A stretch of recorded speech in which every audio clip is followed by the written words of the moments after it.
Hello अस्सलाम वालेकुम students, welcome once again in physics class. उम्मीद है आप सब बिल्कुल खैरियत से होंगे। तो बच्चों, आज की क्लास हम स्टार्ट करने जा रहे हैं matric physics chapter number 9 simple machine के लेक्चर नंबर 2 से। और बच्चों, जैसा कि आपको पता है कि प्रीवियस लेक्चर नंबर 1 में हमने चैप्टर स्टार्ट किया था सिंपल मशीन का। उसके अंदर हमने मशीन की डेफिनेशन डिस्कस की, उसकी कुछ एग्जाम्पल्स डिस्कस की, 7 एग्जाम्पल हमने डिस्कस किए और वो एग्जाम्पल हमने एक एक करके इस पूरे चैप्टर के अंदर पढ़नी, और इस चैप्टर में वही 7 मशीन जो है वो हमने पढ़नी है।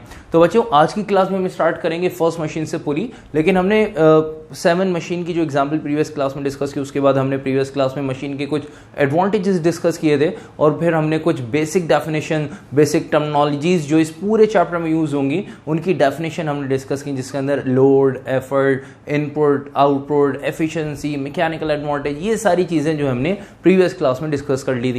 तो आज की क्लास से हम स्टार्ट करने जा रहे हैं फर्स्ट मशीन। आज की क्लास जो हम स्टार्ट करेंगे फर्स्ट मशीन से स्टार्ट करेंगे, विच इज पुली। तो पुली को हमने आज की क्लास में डिटेल में डिस्कस करना है, उसके मैकेनिकल एडवांटेज जो है उसका ड्राइव करना है, मैकेनिकल एडवांटेज उसका कैलकुलेट करना है, और उसके बाद पुली की एक छोटी सी एक जो है वो टाइप भी डिस्कस करेंगे, विच इज मूवेबल पुली और डबल पुली। ठीक है, तो मूवेबल पुली और डबल पुली को आज की क्लास में हमने डिस्कस करना है।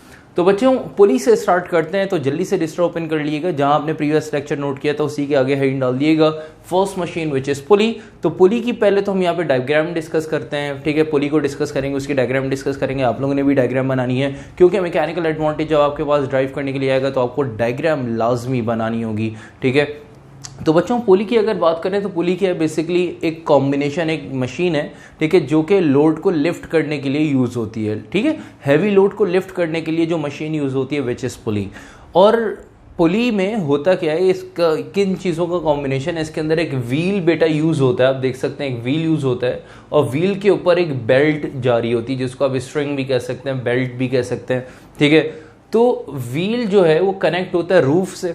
ठीक है, व्हील सेंटर पॉइंट से कनेक्ट होता है, और वो किससे अटैच होता है बेटा, रूफ से अटैच होता है। और उसके ऊपर जो एक बेल्ट जारी होती है, ठीक है, उस पर एक तरफ लग रही होती है एफर्ट, और बेल्ट का जो दूसरा एंड है, दूसरी तरफ जो है वो लोड हैंग हुआ होता है। ठीक है, तो एक तरफ से एफर्ट लगती है, एफर्ट की वजह से ये स्ट्रिंग या बेल्ट मूव करते हुए नीचे जाती है, जिसकी वजह से लोड जो है वो लिफ्ट करता हुआ ऊपर चला जाता है। इसकी आपने बेस्ट एग्जाम्पल जो है वो जो है इसकी डेली लाइफ की अगर हम एग्जाम्पल की बात करें तो एलिवेटर लिफ्ट।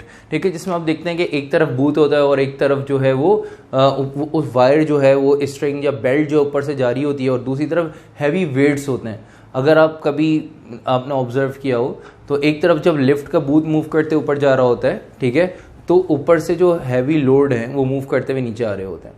ठीक है, और बूथ जो मूव करते हुए नीचे आएगा तो हैवी लोड जो है मूव करते ऊपर जाएंगे। ठीक है, तो इसी तरह ये जो है, अगर हम इस डायग्राम को डिस्कस करें तो डायग्राम वर्क किस मतलब पुली वर्क किस तरह से करती है कि इसमें लगेगी जब एफर्ट, तो एफर्ट का सिंबल क्या होता है बेटा पी। एफर्ट जब मूव करते एफर्ट लगेगी, एफर्ट की वजह से ये यहाँ से बेल्ट और स्ट्रिंग जो है, जो भी आप इसको कह लें, बेल्ट कह लें, स्ट्रिंग कह लें, जब ये मूव करते हुए नीचे आएगी तो यहाँ से जो लोड है, ये लोड जो है वो मूव करता हुआ ऊपर चला जाएगा। ये जो लोड है जिसको हम डब्ल्यू से रिप्रेजेंट करेंगे, ये लोड जो है वो मूव करता हुआ ऊपर चला जाएगा। ठीक है, एफर्ट की वजह से स्ट्रिंग मूव करते हुए नीचे जाएगी, यहाँ से ये लोड मूव करता हुआ ऊपर आ जाएगा। ठीक है, यहाँ से बेल्ट मूव करते हुए नीचे आएगी बच्चों, और ये लोड मूव करता हुआ ऊपर चला जाएगा। और एफर्ट जो डिस्टेंस कवर करेगा, तो एफर्ट की वजह से बच्चों जो डिस्टेंस कवर होगा हम उसको स्मॉल डी से रिप्रेजेंट करते हैं। एफर्ट की वजह से जो डिस्टेंस कवर होता है हम उसको स्मॉल डी से रिप्रेजेंट करते हैं। ये जो लोड मूव करता ऊपर जाएगा, तो लोड जो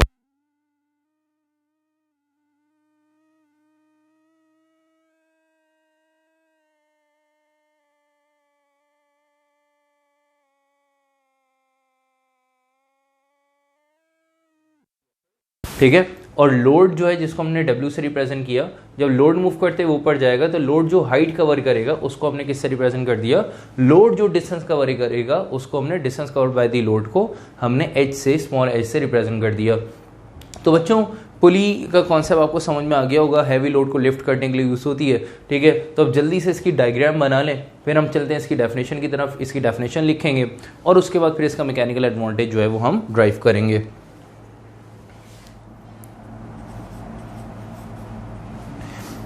तो बच्चों आई होप आप लोगों ने इसकी डायग्राम जो है वो ड्रॉ कर ली होगी, डायग्राम बना ली होगी। तो चलें जल्दी से इसकी डेफिनेशन लिखना स्टार्ट करें। पुली के बारे में लिखना स्टार्ट करिएगा बेटा। A strong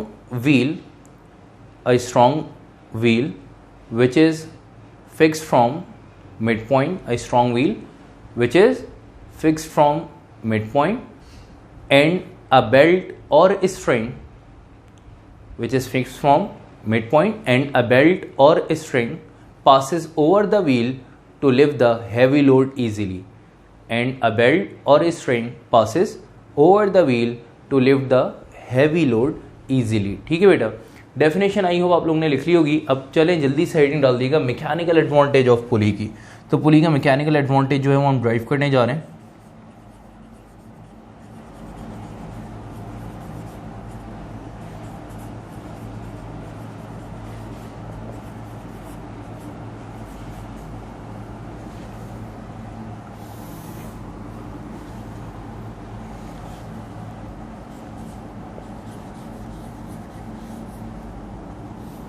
mechanical advantage of pulley, mechanical advantage of pulley जो है वो हम स्टार्ट करेंगे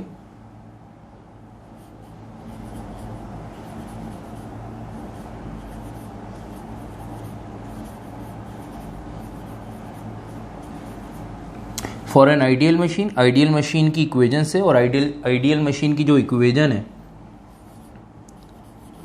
बेटा, वो इक्वेजन क्या है? वो इक्वेजन है output equals to input, output equals to input, इसको नाम दे देंगे इक्वेजन नंबर 1 का।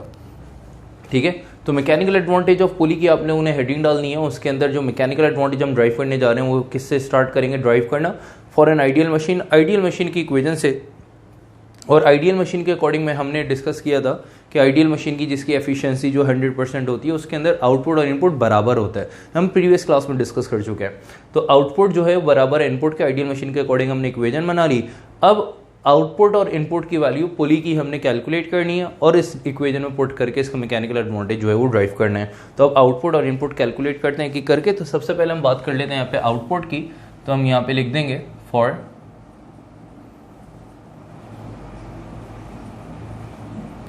Output equal to question mark.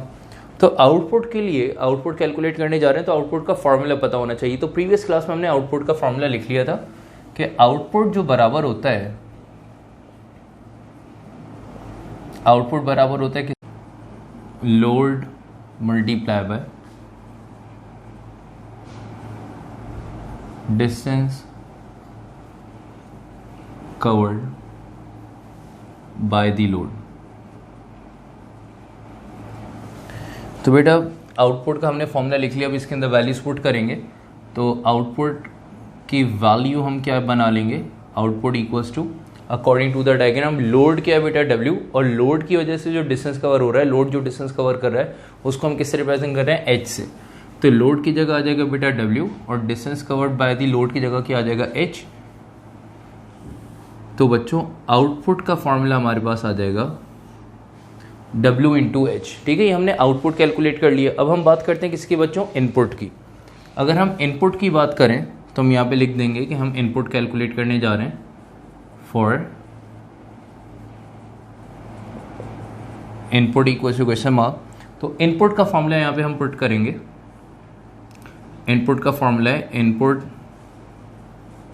Equals to effort multiply by distance covered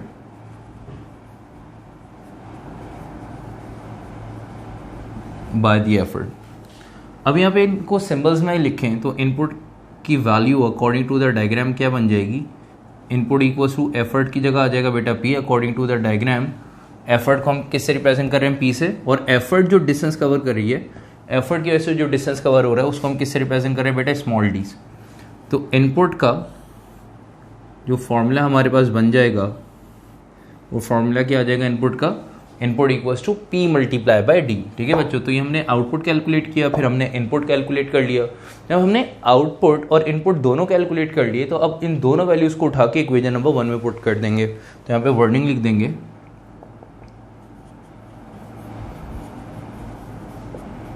by putting the above values in equation 1। तो equation 1 में, equation number 1 में ये values output और input की पुट करेंगे हम। तो पहले तो इक्वेशन लिख देते हैं। इक्वेशन है क्या? इक्वेशन है हमारे पास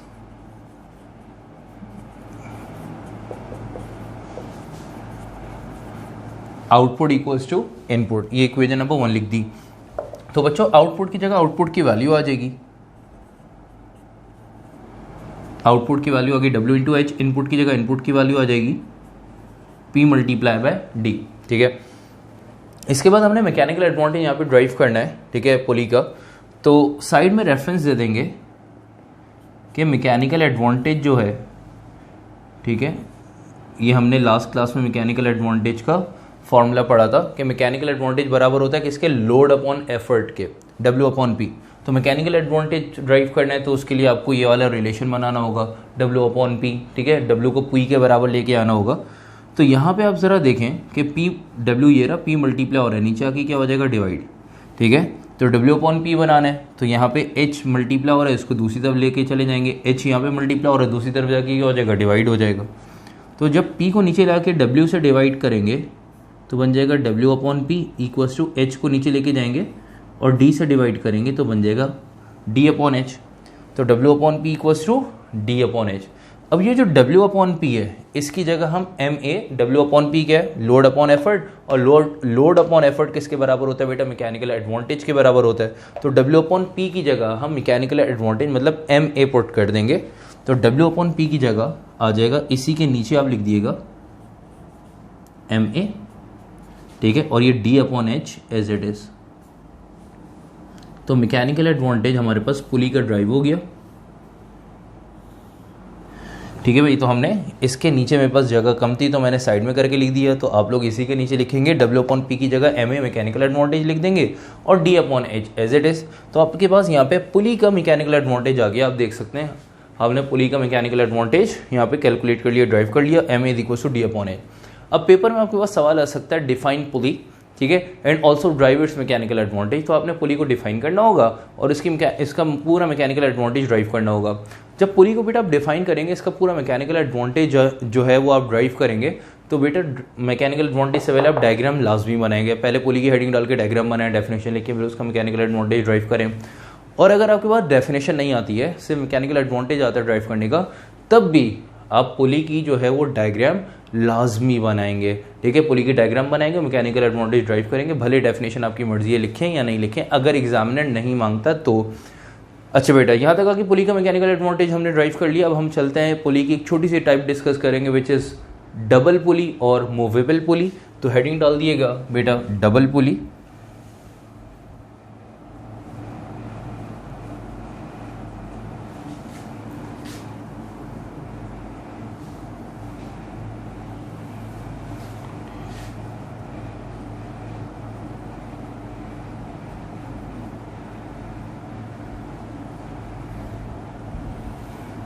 डबल पुली और मूवेबल पुली।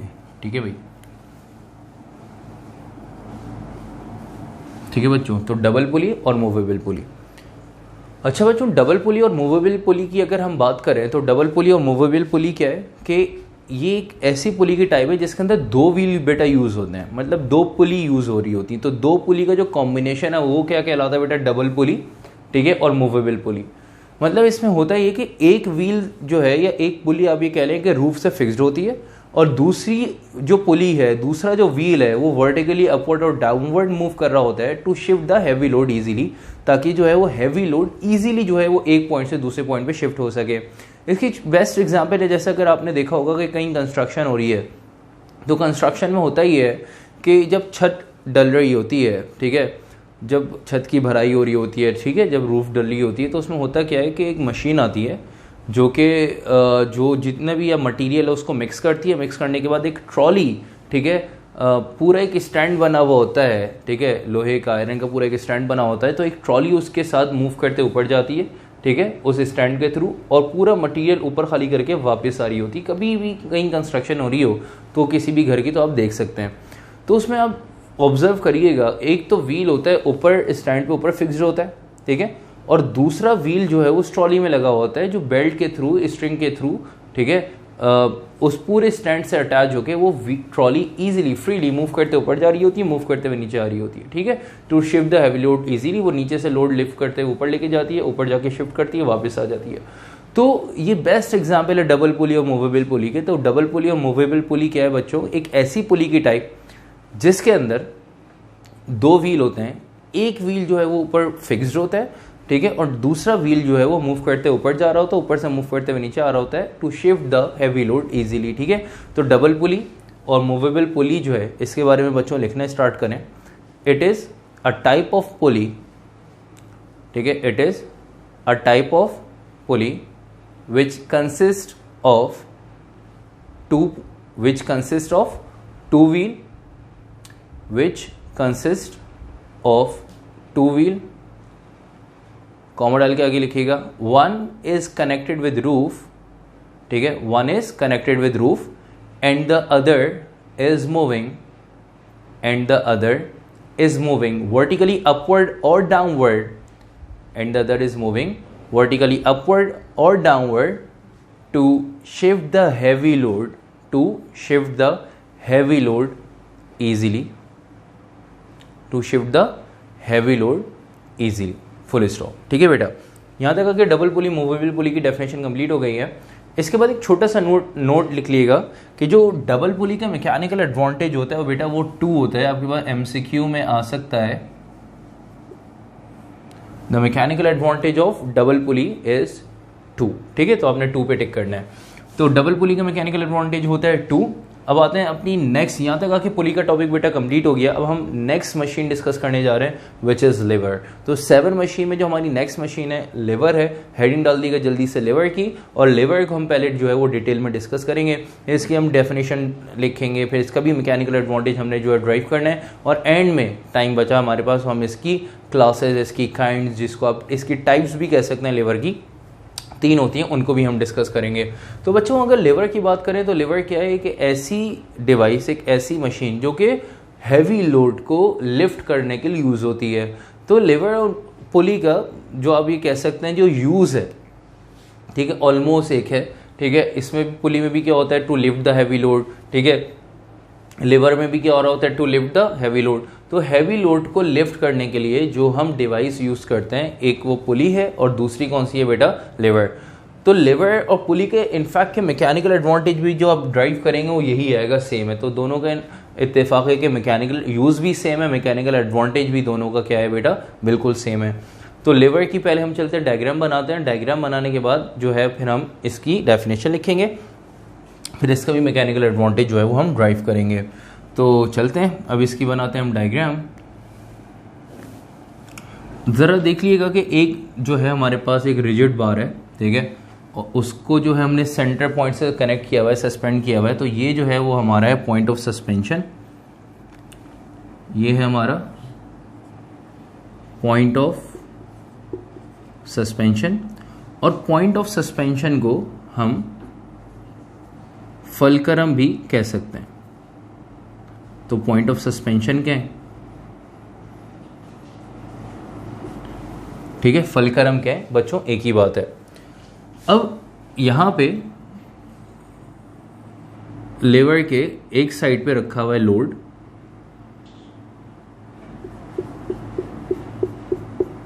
लेवर के एक साइड पे लोड रखा हुआ है, और एक साइड पे बच्चों लग रही है एफर्ट। एक तरफ रखा हुआ है लोड और एक तरफ लग रही है एफर्ट। जब यहाँ पे लगेगी एफर्ट तो यहाँ से लोड लिफ्ट करते हुए ऊपर चला जाएगा, सही है। जब एफर्ट लगेगी, एफर्ट की वजह से लोड लिफ्ट करते हुए बच्चों मूव करते ऊपर चला जाएगा। ये जो पॉइंट ऑफ सस्पेंशन है, ठीक है, जिसको हमने फलक्रम का नाम दिया, और ये पॉइंट ऑफ एफर्ट है। तो बेटा पॉइंट ऑफ सस्पेंशन और पॉइंट ऑफ एफर्ट के बिटवीन ये जो परपेंडिकुलर डिस्टेंस है, पॉइंट ऑफ एफर्ट और पॉइंट ऑफ सस्पेंशन जिसको फलक्रम कहते हैं, इनके बिटवीन ये जो बेटा परपेंडिकुलर डिस्टेंस है, ठीक है, इस डिस्टेंस को क्योंकि एफर्ट और पॉइंट ऑफ सस्पेंशन के बिटवीन है, इस वजह से इसको distance covered by the effort मतलब स्मॉल डी से रिप्रेजेंट करेंगे, ठीक है। और ये जो लोड है, हैवी लोड रखा हुआ है एक तरफ और ये पॉइंट ऑफ सस्पेंशन है, इनके बिटवीन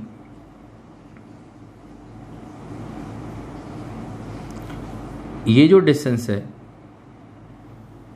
परपेंडिकुलर, बच्चों इस डिस्टेंस को हम स्मॉल h से रिप्रेजेंट करेंगे, ठीक है, जिसको हम कह सकते हैं distance covered by the load. तो एफर्ट की वजह से जो डिस्टेंस कवर हो रहा है उसको हम यहाँ पे किससे रिप्रेजेंट कर रहे हैं बेटा, डी से, और लोड की वजह से जो डिस्टेंस कवर हो रहा है उसको हम एच से, मतलब point of suspension point of load के बिटवीन जो डिस्टेंस है वो एच है, पॉइंट ऑफ एफर्ट और पॉइंट ऑफ सस्पेंशन के बिटवीन जो डिस्टेंस है वो क्या बेटा, डी है। तो ये जो एफर्ट और पॉइंट ऑफ सस्पेंशन के बिटवीन जो डिस्टेंस है इसको एफर्ट आर्म भी कहते हैं। ये आपने क्लास 9 में, ठीक है, क्लास 9 के अंदर टॉर्क के टॉपिक के अंदर बहुत डिटेल में पढ़ा होगा कि भाई एफर्ट से लेके लोड पॉइंट ऑफ सस्पेंशन तक का जो डिस्टेंस है वो डिस्टेंस क्या कहलाता है बेटा, एफर्ट आर्म। तो एफर्ट आर्म को यहाँ पे हम किससे रिप्रेजेंट करें, स्मॉल डी से, और ये जो पॉइंट ऑफ सस्पेंशन है और इससे पॉइंट ऑफ लोड के बिटवीन जो डिस्टेंस है जिसको हमने एच से रिप्रेजेंट किया है बच्चे, इसको कहते हैं लोड आर्म, इसको कहते हैं लोड आर्म, ठीक है। तो एफर्ट आर्म क्या है, point of suspension point of effort के बिटवीन, पॉइंट ऑफ लोड और पॉइंट ऑफ सस्पेंशन के बिटवीन जो डिस्टेंस है वो लोड आर्म। अब चाहे तो साइड में रफ में इनकी डेफिनेशन भी अलग से किसी भी कोने खांचे में लिख सकते हैं। एफर्ट आर्म क्या है, the perpendicular distance between point of suspension and point of effort is called as effort arm. The perpendicular distance between point of effort and point of suspension, जिसको फलक्रम भी कह सकते हैं, the perpendicular distance between point of effort and point of suspension, bracket में लिखिएगा fulcrum, ठीक है, is called as effort arm. फिर अगर हम लोड आर्म की बात करें तो लोड आर्म क्या है, the perpendicular distance between point of suspension, जिसको ब्रैकेट में फलक्रम भी लिख सकते हैं, the perpendicular distance between point of suspension fulcrum and point of load is called as load arm. The perpendicular distance between point of suspension bracket में fulcrum and load is called as load arm. तो इनकी चाहें तो आप अलग से definition लिख सकते हैं ताकि आगे आपके पास अगर आए तो आप जो है वो लिख सकें इजीली। अच्छा जी, लोड आर्म और एफर्ट आर्म के बाद अब हम आगे चलते हैं। लेवर का कॉन्सेप्ट आपको समझ में आ गया है, हैवी लोड को लिफ्ट करने के लिए यूज़ होती है डिवाइस, ठीक है। तो लेवर की अब डेफिनेशन लिखने जा रहे हैं, तो जल्दी से डेफिनेशन की बच्चों हेडिंग डाल दिएगा, ठीक है, और डेफिनेशन लिखना स्टार्ट करें। A strong rigid bar, rigid means ऐसी जो है आप भी कह लें बार, एक ऐसी रॉड, ठीक है, जो जिसके अंदर इलास्टिसिटी ना हो, ठीक है। जैसे फॉर एग्जांपल ये मार्कर है, अगर मैं इसको दोनों तरफ से फोर्स लगा रहा हूँ तो ये बेंड नहीं हो रहा, सही है। इसके अंदर इलास्टिसिटी होगी लेकिन इतनी नहीं कि बेंड हो जाए, सही है। तो इसका मतलब एक रिजिड बॉडी है। तो एक ऐसी रिजिड बॉडी, एक ऐसी रिजिड बार या एक ऐसी रिजिड रॉड जो कि अपने सेंटर पॉइंट से सस्पेंडेड हो, कनेक्टेड हो, ठीक है। तो सेंटर में इसके वो फलक्रम और एक तरफ लोड रखा हुआ, एक तरफ एफर्ट लग रही हो, तो इस तरह की डिवाइस को हम बेसिकली लेवर का नाम देते हैं और ये लोड को लिफ्ट करने के लिए यूज होता है। A strong rigid bar which can rotate around a fixed point, which can rotate around a fixed point is called as load, is called as lever. A strong rigid bar which can rotate around a fixed point, which can पूरा भी लिख सकते हैं, which can rotate around a fixed point of suspension, bracket में लिखें fulcrum, is called as lever, ठीक है, is called as lever। तो lever की बच्चों डेफिनेशन के बाद मैकेनिकल एडवांटेज इसका ड्राइव करने जा रहे हैं। जल्दी से हेडिंग डाल दिएगा मैकेनिकल एडवांटेज की।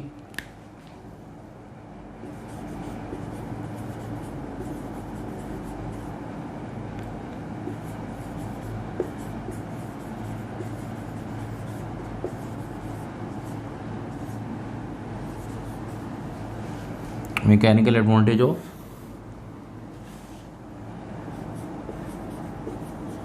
लिवर। लिवर का भी जो मैकेनिकल एडवांटेज है वो हम ड्राइव करने स्टार्ट करेंगे आइडियल मशीन की इक्वेशन से। अच्छा, जितने भी मशीन्स के मैकेनिकल एडवांटेज बच्चों ड्राइव करेंगे वो पूरे इसी पैटर्न पर ड्राइव करेंगे। पहले आइडियल मशीन की इक्वेशन लिखेंगे, आउटपुट की वैल्यू कैलकुलेट करेंगे, इनपुट की वैल्यू कैलकुलेट करेंगे, दोनों वैल्यूज को उठा के फिर इस इक्वेशन 1 में पुट करेंगे। इसी पैटर्न पे पूरी जो है वो हमने डेरिवेशन करनी है, ठीक है। तो लेवर का मैकेनिकल एडवांटेज हम ड्राइव करने जा रहे हैं। सबसे पहले हम यहाँ पे रेफरेंस दे देंगे, फॉर एन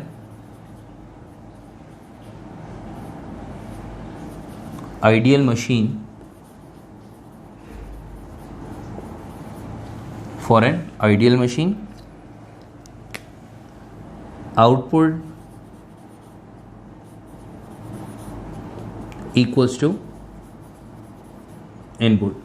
आइडियल मशीन के अकॉर्डिंग बताते हैं कि आउटपुट बराबर बच्चों किसके, इनपुट के।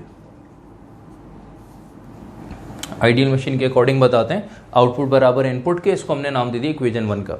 अब हमने क्या करना है कि जिस तरह से यहाँ पे आउटपुट की वैल्यू कैलकुलेट की थी, इनपुट की वैल्यू कैलकुलेट की थी, फिर मैकेनिकल एडवांटेज के अंदर हमने मतलब इक्वेशन नंबर 1 के अंदर वैल्यूज पुट की थी, तो बिल्कुल वैसे ही यहाँ पे भी काम करना है। अब हम चलते हैं आगे आउटपुट और इनपुट की वैल्यू कैलकुलेट करने, ठीक है बच्चों।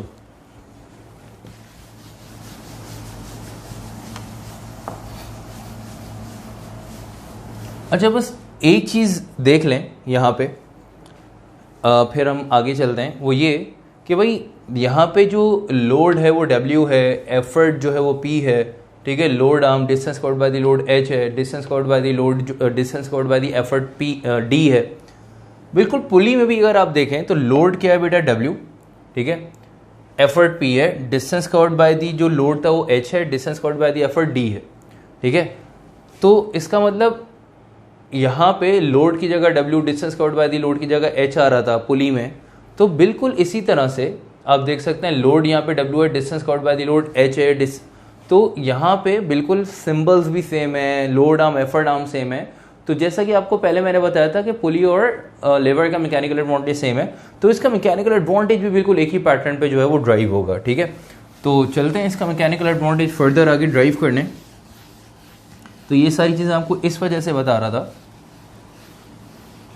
ताकि थोड़ा सा हमारा टाइम बच जाए और आप लोगों को समझ में भी आ जाए, ठीक है। अच्छा जी,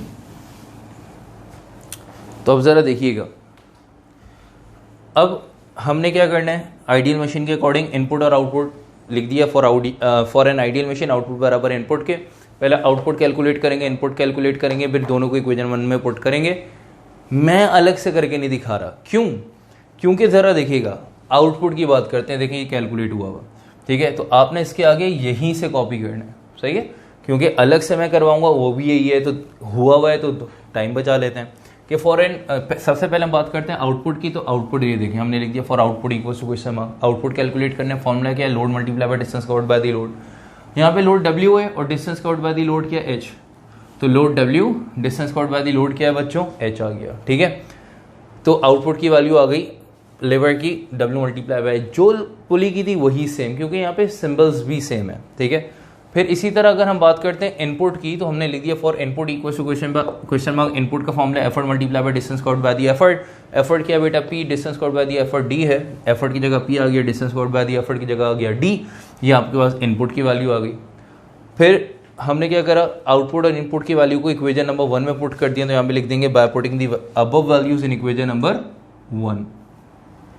तो इक्वेशन 1 जो है वो हमने output equal to input as it is लिखी।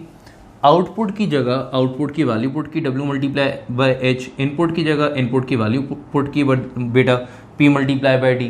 फिर मैकेनिकल एडवांटेज का फॉर्मूला ड्राइव करना था, M equal to W upon P। Mechanical advantage का रेफरेंस दे दिया कि लोड अपॉन एफर्ट बराबर होता है मैकेनिकल एडवांटेज के।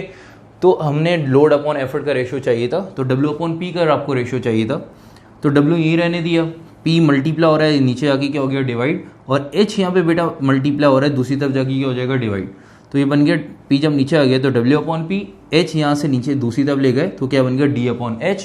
और आपने W अपॉन P की जगह क्या लिख दिया बेटा, MA मैकेनिकल एडवांटेज। और जो हमने पुली का जो हमने मैकेनिकल एडवांटेज ड्राइव किया था, बिल्कुल वही लेवर का भी मैकेनिकल एडवांटेज आ गया। तो अब आप लोग जल्दी से इसको, अब आपको तो कॉपी करना पड़ेगा, इसके आगे आप लोग पूरा एज इट इज़ ये कॉपी करें, फिर हम आ जाते हैं जल्दी से टाइप्स ऑफ लिवर भी क्या आप कह सकते हैं, काइंड्स ऑफ लिवर भी कह सकते हैं, और आप जो है इसको क्लासेस ऑफ लिवर भी कह सकते हैं। तो जल्दी से इसको कॉपी करें, उसके बाद हैंड डाल दिएगा जल्दी से काइंड्स ऑफ लिवर की।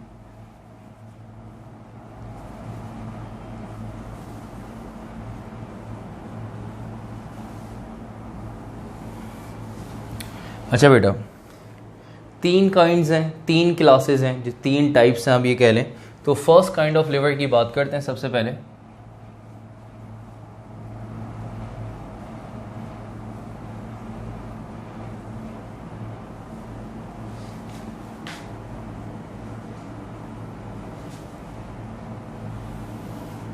अच्छा बेटा, इसको आप फर्स्ट काइंड ऑफ लिवर या फर्स्ट क्लास ऑफ लिवर भी कह सकते हैं, ठीक है।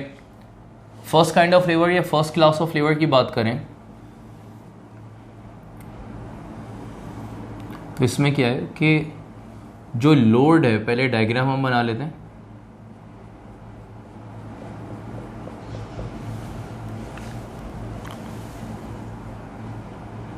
पॉइंट ऑफ सस्पेंशन इसमें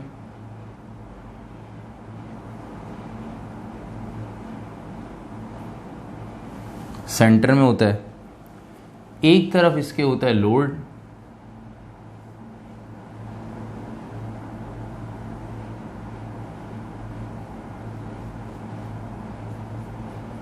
एक तरफ लोड है और एक तरफ होती है बेटा एफर्ट।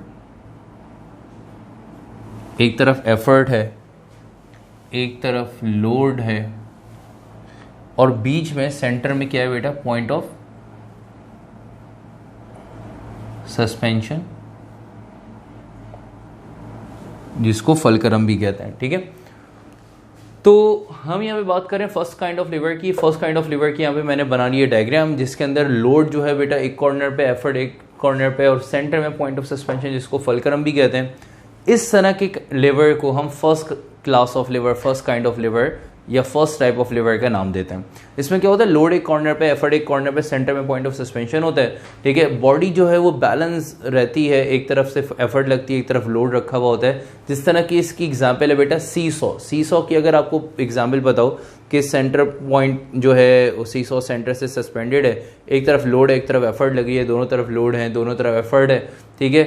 और जो है इसकी एक और एग्जांपल है बेटा फिजिकल बैलेंस, जिसमें एक तरफ एफर्ट एक तरफ लोड, या दोनों तरफ लोड, या एक तरफ लोड एक तरफ एफर्ट लग रही है, और सेंटर से बॉडी सस्पेंडेड है। सीजर जो है, सीजर में क्या होता है, एक तरफ से एफर्ट होती है, एक तरफ लोड होता है, और सीजर जो है वो सेंटर पॉइंट से अपने सस्पेंडेड होती है।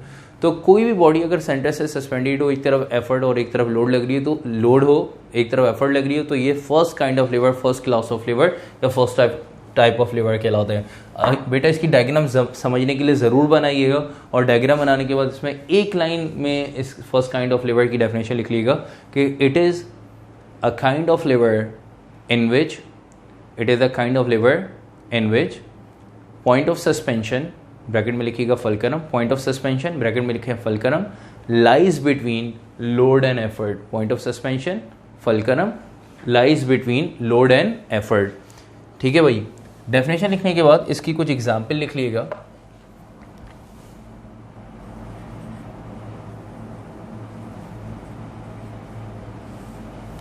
एग्जाम्पल कहीं डाल के एग्जाम्पल लिख लीजिएगा।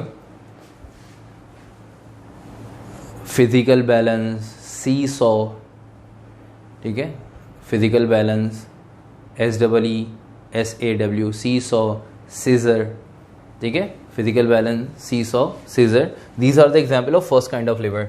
अब आ जाए जल्दी से डाल दिएगा सेकंड काइंड ऑफ लिवर की।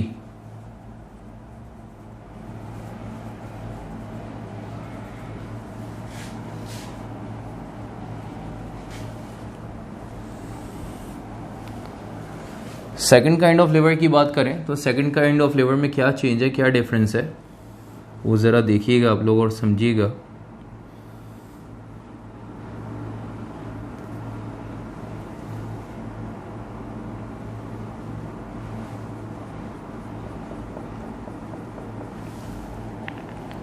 इसमें लोड सेंटर में आ जाता है,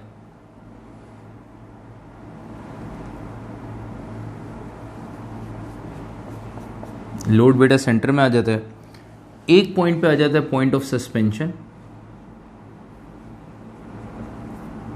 ठीक है, और एक कॉर्नर पे एक साइड पे लग रही होती है बेटा एफर्ट। लोड आ जाता है सेंटर में,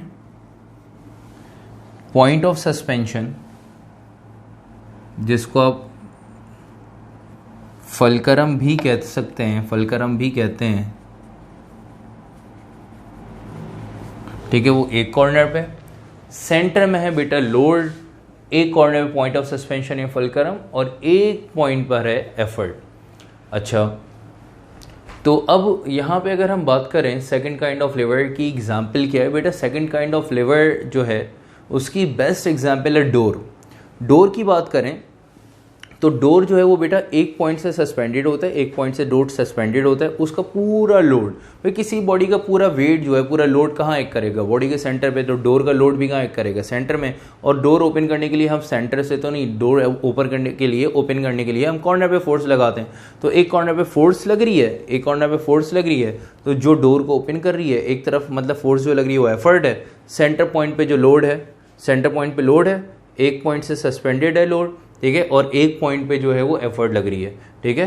तो डोर जो है वो बेस्ट एग्जांपल है किसकी बेटा, सेकंड काइंड ऑफ लीवर की। इसी तरह बॉटल ओपनर है, नट क्रैकर है, ठीक है, तो नट क्रैकर जो होता है, ठीक है, nut cracker, bottle opener, these are and door, these are the example of second kind of liver.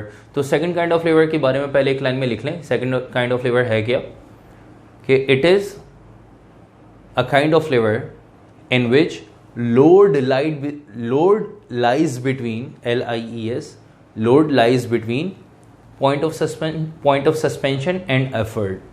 It is a kind of lever in which load lies between point of suspension and effort. Load lies between point of suspension and effort. इसकी अब example मैंने discuss तो कर ली आप लोगों से, ठीक है, एग्जाम्पल यहीं डाल के एग्जाम्पल इसकी लिख लीजिएगा, ठीक है, door, bottle opener, nut cracker, these are the example of second kind of lever. अब चलते हैं बच्चों थर्ड काइंड ऑफ लीवर और लास्ट काइंड ऑफ लीवर पे।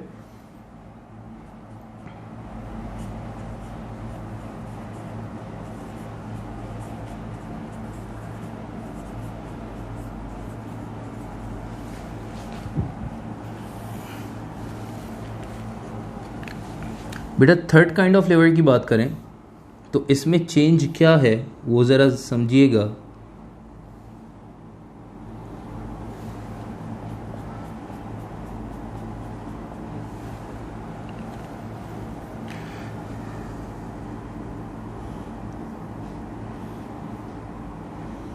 इसमें लोड आ जाता है एक कॉर्नर पे, एक कॉर्नर पे लग रही होती है बेटा, एक कॉर्नर पे होता है पॉइंट ऑफ सस्पेंशन, और सेंटर में होता है क्या, सेंटर में होती है, लग रही होती है बेटा एफर्ट। एफर्ट सेंटर में आ जाती है, लोड जो है वो कॉर्नर पे आ जाता है, और जो पॉइंट ऑफ सस्पेंशन है, ठीक है, जिसको आप लोग फलक्रम भी कहते हैं, ठीक है, वही कॉर्नर पे। तो लोड कॉर्नर पे आ गया, एफर्ट सेंटर में, और पॉइंट ऑफ सस्पेंशन एक कॉर्नर पे, ठीक है। तो this kind of lever is known as third kind of lever, और you can say third class of lever और थर्ड टाइप ऑफ लिवर। इसमें क्या होता है कि ये इसकी अगर हम थर्ड काइंड ऑफ लिवर की बात करें तो ये इसकी बेस्ट एग्जाम्पल बेटा ह्यूमन आर्म्स, ठीक है, ह्यूमन आर्म्स, ह्यूमन जॉज, ठीक है। तो human arms and human jaws, these are the example of best example of third kind of lever. इसकी बात करें तो बेटा ये देखिए कि जो जॉइंट है हमारा, ठीक है, ये है यहाँ पे जो है, आप क्या कह रहे हैं, इसको आप कह सकते हैं पॉइंट ऑफ सस्पेंशन या फलक्रम, ये जो जॉइंट है, ठीक है। हम कोई भी हैवी लोड उठाते हैं, ठीक है, फॉर एग्जाम्पल ये मार्कर में सपोज कर लें, ये सारे मार्कर जो हैं, ठीक है, वो यहाँ पे, ठीक है, एक कॉर्नर पे आ गया, तो लोड सारा एक कॉर्नर पर है। एक कॉर्नर पे आप ये देख सकते हैं, एक कॉर्नर पे क्या है बेटा, पॉइंट ऑफ सस्पेंशन, ठीक है। और कोई भी हैवी लोड उठाते हैं तो एफर्ट कहाँ लग रही होती है बेटा, सेंटर में, या आप ये देखते हैं पूरा ये पूरी जगह टाइट हो जाती है, ठीक है, कोई हैवी लोड उठाएं तो ये आपका एरिया फोर्स लगा रहा होता है, एफर्ट लगा रहा होता है हैवी लोड को उठाने के लिए। और दर्द जो हैवी लोड कोई उठाएं तो यहाँ पे दर्द हो रहा होता है आपके, ठीक है। तो अगर आप कोई हैवी लोड उठाते हैं, ठीक है, तो ये लोड आ गया कॉर्नर पे, एक पॉइंट आपका ये रहा पॉइंट ऑफ सस्पेंशन और सेंटर पे लग रही है एफर्ट। तो बेटा सेंटर पे अगर एफर्ट आ जाए और एक पॉइंट पे लोड हो और एक पॉइंट पे पॉइंट ऑफ सस्पेंशन हो, तो उसको हम कहते हैं थर्ड काइंड ऑफ लीवर, जिसको थर्ड क्लास ऑफ लीवर या थर्ड टाइप ऑफ लीवर भी कह सकते हैं। इसकी एक और एग्जाम्पल है ह्यूमन जॉज, ठीक है। तो human arms and human jaws both are the example of third kind of lever. तो थर्ड काइंड ऑफ लीवर की डेफिनेशन आई हुआ आप लोग खुद भी लिख सकते हैं, क्योंकि फर्स्ट टू की लिख चुके हैं, तो सेकंड की आप लोग खुद लिख सकते हैं। फर्स्ट में क्या था कि it is a kind of lever in which point of suspension fulcrum, point of suspension या फुलक्रम लाइज बिटवीन, ठीक है, लोड एंड एफर्ट। यहाँ पे आपने लिखा it is a kind of lever in which load lies between effort and point of suspension, और यहाँ पे अब आप लोग खुद लिख सकते हैं कि it is a kind of lever in which effort lies between load and point of suspension और फुलक्रम, ठीक है। It is a kind of lever in which effort lies between load and point of suspension और fulcrum is called as third kind of lever। उसके बाद and में आप लोग क्या करेंगे, एग्जाम्पल की हिंट डाल के इसकी भी एग्जाम्पल लिख लीजिएगा।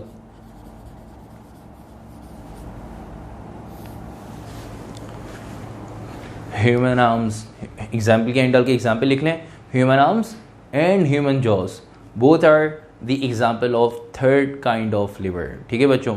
तो यहाँ तक आके लिवर का भी टॉपिक बच्चों पूरा कंप्लीट हो गया। तो आज की क्लास काफ़ी डिटेल क्लास, इसके अंदर हमने दो मशीन डिस्कस की, one is pulley and the other one is liver. तो पुली को सबसे पहले हमने डिटेल में डिस्कस किया, पुली की एक टाइप डिस्कस की, डबल पुली, मूवेबल पुली। उसके बाद हमने लिवर का पूरा टॉपिक, लिवर की डेफिनेशन, लिवर का पूरा मैकेनिकल एडवांटेज हमने डिस्कस किया, और उसके बाद फिर हमने लिवर की कुछ काइंड डिस्कस की, और यहाँ तक आके हमारा लिवर का टॉपिक भी बच्चों पूरा कंप्लीट हो गया, ठीक है। तो बस आई होप आपको ये लेक्चर समझ में आ गया होगा अच्छे से, ठीक है। और आज की क्लास को बस यहाँ पे एंड करेंगे। जाते जाते बच्चे वीडियो आपने ज़रूर लाइक करनी है और चैनल को लाजमी सब्सक्राइब करना है, और अपने फ्रेंड्स में भी शेयर करें और बताएं उनको कि बाकी के लेक्चर्स जो हैं वो चैप्टर नंबर सिंपल मशीन के बाद जो next chapter waves and sound है, जो चैप्टर नंबर 2 जिसको 12 भी कह सकते हैं, ठीक है, ये चैप्टर नंबर 9 है, कुछ न्यू बुक के अकॉर्डिंग उसको 1 कह लें। सिंपल मशीन जो है वेव्स एंड साउंड पूरा अपलोड हुआ है, इसी तरह reflection, refraction of light uploaded है, इलेक्ट्रिसिटी का चैप्टर अपलोडेड है, ठीक है। तो बाकी कुछ चैप्टर्स रहते हैं वो इंशाल्लाह अपलोड हो जाएंगे, ये भी इंशाल्लाह जब जल्दी कंप्लीट हो जाएगा।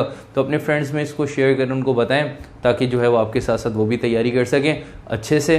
तो बच्चों इंशाल्लाह नेक्स्ट क्लास में मुलाकात होती है, और नेक्स्ट क्लास में जो हमारा टॉपिक होगा वो है हमारी थर्ड मशीन, और मोस्ट इंपॉर्टेंट टॉपिक है, नेक्स्ट क्लास में से आपने नहीं करनी है, विच इज़ इंक्लाइंड प्लेन। तो नेक्स्ट क्लास में मुलाकात होती है, तब तक के लिए अपना बहुत सारा ख्याल रखिएगा। Wish you all the best. अल्लाह हाफिज़।